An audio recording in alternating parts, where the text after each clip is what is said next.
Hi, I'm Christian Brindle, and welcome to the Everything Medicare Podcast.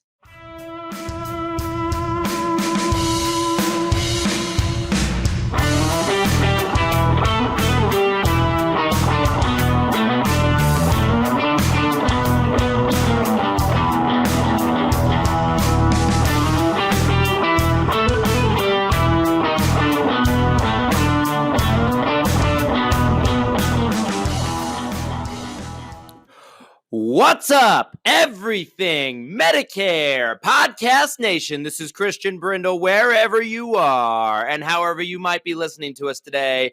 This is episode 161 of the Everything Medicare Podcast. Every single week, we bring you 3 podcast episodes where I discuss your Medicare, your Medicaid, your Social Security, and everything that has to do with that golden age called retirement.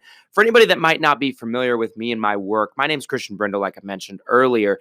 I'm a Medicare health plan expert and specialist. I own a company called Christian Brindle Insurance Services, and we work with people all over the country, really. I mean, we're basically in 10 states now on their Medicare health plans of all different situations. I've published 3 books, 2 on the topic of Medicare, 1 just about insurance in general.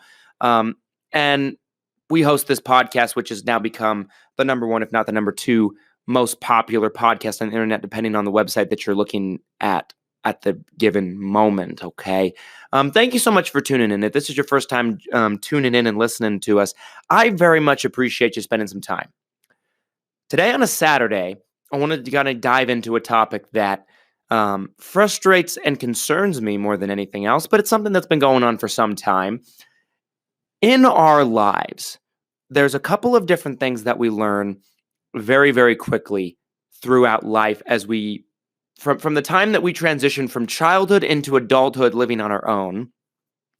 And in my opinion, I think those 3 things are this. Number 1, living on your own is expensive.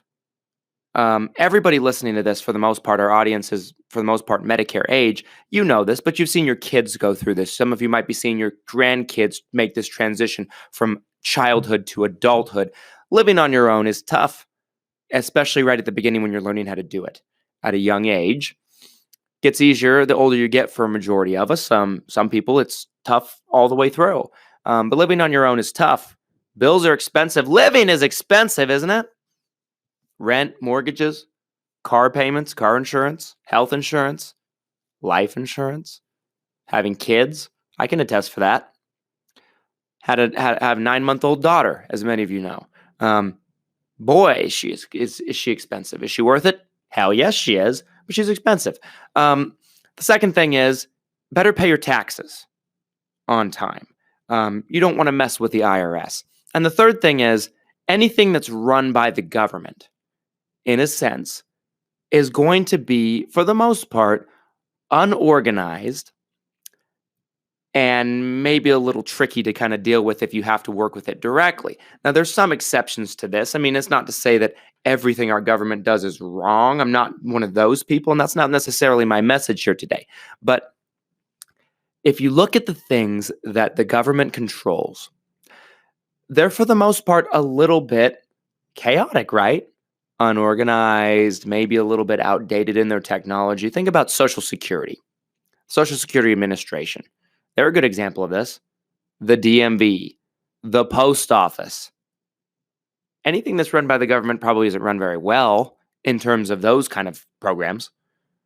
I'm not, of course, talking about the military or anything like that. I mean, whether you think the military is ran well or not, I mean, that's a topic for another day. But things that have to do and deal with us as citizens on an everyday basis,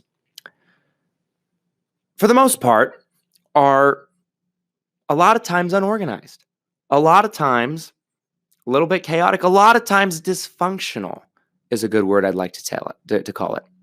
And Medicare is no different than that. It is common, and I see this year after year after year, but I've seen it a lot this year, probably more than any other year. For some reason, I don't exactly know why that is, but Medicare has always been a little bit dysfunctional in some aspects. You know, Medicare, for the most part, I think is a very good program for a lot of people. Is it ran perfectly? Probably not. But When you enroll into a Medicare Part D prescription drug plan, and let's say you had any gaps of coverage without prescription drug coverage, the government, Medicare specifically, the Centers for Medicare and Medicaid Services, will basically tack on a late enrollment penalty onto your premium on that plan. It could be on a Medicare Advantage plan that comes with Part D prescription drug coverage, or it could be just a Part D plan standalone on its own that goes with a Medicare supplement plan. These penalties are not like an Affordable Care Act penalty the way they used to be. They basically are added on to your monthly premium. Let's say it's $20. That would be a $20 fee every month for the rest of your life. And that's for basically gaps of coverage. Now, there's exceptions to this. Now, if someone turns 65, that's Medicare eligible age, as most of you know, and they become eligible for Medicare, and let's say they're working. And we've done episodes about this in the past, but if you're a new listener, let's say they're working and they have credible coverage through their work, they're able to postpone their Medicare and take it later, as long as they have that plan through their employer, current employer, or their spouse's current employer. Retirement programs don't count. It has to be through a current employer of either you or your spouse, and it has to be deemed credible coverage in the eyes of Medicare. Those are the qualifications. So those kind of people are allowed to kind of postpone their Medicare without any penalties or punishments. This includes the drug portion of this. However, far too often, doesn't happen every time, but I'd say it probably happens 5 to 10% of the time. If someone postpones their Medicare, let's say they work until they're 70, and then they decide to retire. At that point, they go through the process of getting onto Medicare. When you get onto Medicare, you basically have to provide a couple of different documents to enroll in Medicare Part B, one which is an application that you fill out on your own, basically says, hey, I'm Johnny Blake, whatever, I'm Joe Blake, whatever, Joe Blow, and I want to enroll in Medicare Part B. My birthday's this, my social is this, I'd like it to start then. And you can do that. The second form is one that needs to be filled out by your HR department or your spouse's HR department to basically show proof and documentation that you were covered since you turned 65, so they know not to penalize you. They don't keep track of these records. They have no way of seeing these records. They basically need documentation from the HR department. So you send that into the Social Security Administration. That's the proper term for you to make. That's the proper way anyway for you to get Medicare Part B without any penalties or punishments or anything like that. We do it all the time for people in our office here. Some people say just go into the Social Security office. That's wrong, because you're going to be waiting for hours. I mean, you never need to set foot in a Social Security office if you want to enroll in Part B later on.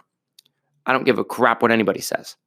Done it for years in a lot of different places, but that's beside the point. Some situations you might have to go into the Social Security office, so that's not a blanket statement. Just keep that in mind. But essentially, folks, there's far too often, like I mentioned, probably 5 to 10% of the time, people will go through this process. They'll do everything right. They'll provide the documentation, and then they'll enroll into a plan, let's say, that has drug coverage. Let's say they enroll into a Medicare supplement. And they enroll into a Part D drug plan separately from that Medicare supplement, of course, because Medicare supplements don't come with Part D drug coverage included. You have to purchase that separately. But let's say they do this. Everything's good to go. Their plan's set to start a month from now, the first of the upcoming month, let's say. Then their plan comes and it starts, and they get a letter in the mail from their insurance company saying, hey, you have a late enrollment penalty for gaps of drug coverage. And they said, I didn't have any gap of credible coverage. What the hell is going on? This happens from time to time to people that did nothing wrong. It has nothing to do with how you enrolled. It has nothing to do with anything, really. And you'd think that by providing those documentations from your HR department, that'd be fine. But what people don't understand is those documentations are just for Social Security to enroll you into Part B. Some people don't realize that Social Security is in charge of issuing Medicare. But they don't actually send those records off to Medicare in a way that they're going to be saved. So sometimes Medicare has incomplete records on file, and they attach penalties to people that don't deserve them. And some people don't know they don't deserve them, and they just pay them anyway. They don't fight back. They don't challenge these late enrollment penalties. LEPs, we'll call them. It might not be a terrible amount. Let's say it's $10 a month. But that's not just $10 a month for a year or a couple of years. It's $10 a month for the rest of your remaining days, as long as you have a prescription drug plan, which for most people, you're going to need it more as you get older, opposed to less. But that doesn't mean that you're stuck in that situation, folks. What can you do about it? What can you do to fight back against it? Well, there are some things you can do. I will tell you exactly what they are. I have to take a quick break. I will be back in segment 2, and we will specifically touch on what you must do to kind of combat these late enrollment penalties. Don't go anywhere. I'll be right back.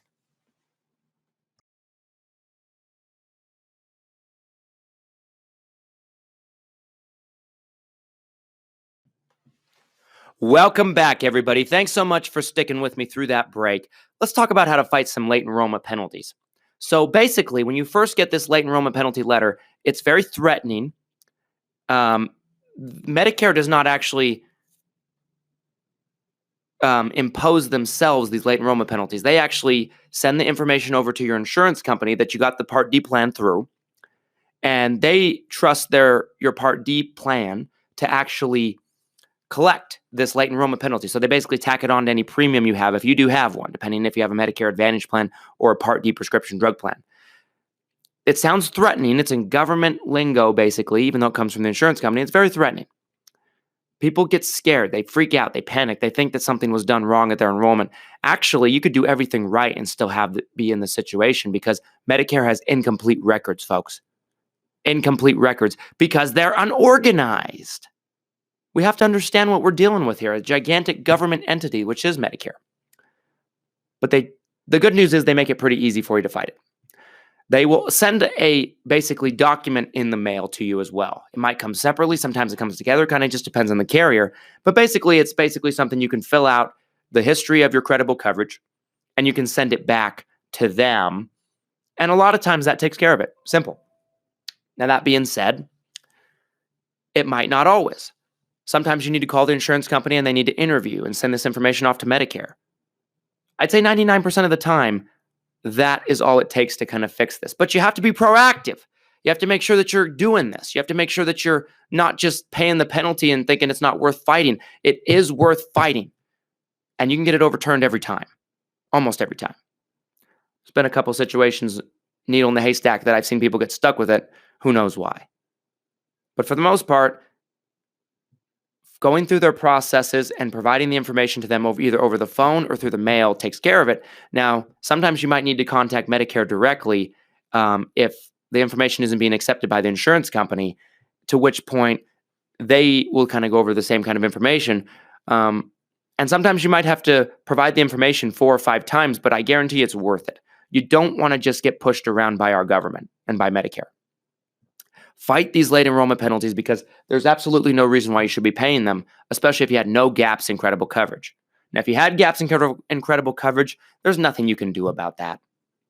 There's nothing you can do to kind of fight back against that, folks. But keep in mind that they make it easy for you to challenge these things. Call your insurance company or watch for that form I mentioned, fill it out with information on your credible coverage and send it back in. In some extreme situations, sometimes I've seen them require additional documentation from your HR department. Don't give up. If it gets to that point and you need it, get it, send it in, be done with it. But don't just accept it. I encourage you. You worked hard for your Medicare. You paid into the system for your entire life. I'm paying into it now. You deserve every drop of benefits that you get. And you do not deserve to be pushed around and penalized for things that you didn't do anything wrong for. And if you had credible coverage since age 65, you didn't do anything wrong. Don't let them push you around. Don't think something was done wrong at the time of enrollment. This happens to probably about 5 to 10% of people, whether you did something wrong in enrollment or not. It's just because Medicare has unorganized records in some situations. But that's okay. It's typically an easy fix if you're proactive and you get on it right away. Don't let it linger also. Folks, I really hope you found this episode helpful. If you haven't already, my new book, The Insurance Funnel, is available. I'm giving away 3 copies in the next 30 days for free, autographed by me. I'm going to mail them to you. All you have to do is just leave us a 5-star review on either Apple Podcast or Stitcher Podcast. Say something nice that you enjoy about the show, and take a picture of it. Send it to me in an email, christianb@xmission.com. And also, please include your name. Could be just first name if you like. And a good place for me to mail it to you. I'll send it to you free. No costs, no charges, no strings attached. First 3 people to do this will get a free signed copy of the Insurance Funnel. If you don't want to do that and you just like to buy it, it's on Amazon, folks. 9 simple tests every insurance policy must pass before purchase. It's my formula that I put together to essentially narrow down every characteristic you should be looking for in an insurance policy, whether it's homeowners, whether it's car insurance, whether it's Medicare, whether it's life insurance, whether it's a regular type of health insurance plan, whatever it is, this formula that I put together translates across different types of insurance industries. So go pick it up. But if you'd like a free copy from me specifically, if you'd like me to send you an autographed copy, participate in our contest. First 3 people to leave us a review, say something nice, take a picture, send me proof that you did it, I'll send it to you myself personally. But if you leave us a review and you don't send me proof, I'm not sending you anything because I have no way of knowing where to send it, who you are, and that you did it. So make sure you send me proof. Very easy to do. It should take 10 minutes. As always, folks, thank you so much for tuning in. Thanks so much for giving me some time in your day. These episodes have been short lately because my voice has been recovering. I feel pretty normal now. My voice is, for the most part, back to normal, I would say. Expect our regularly scheduled length of program starting next week. Appreciate your patience. We love our audience here. And as always, have a fantastic rest of your weekend. Thank you so much for taking the time. I love spending this time with you. And we'll be back on Monday. Take care.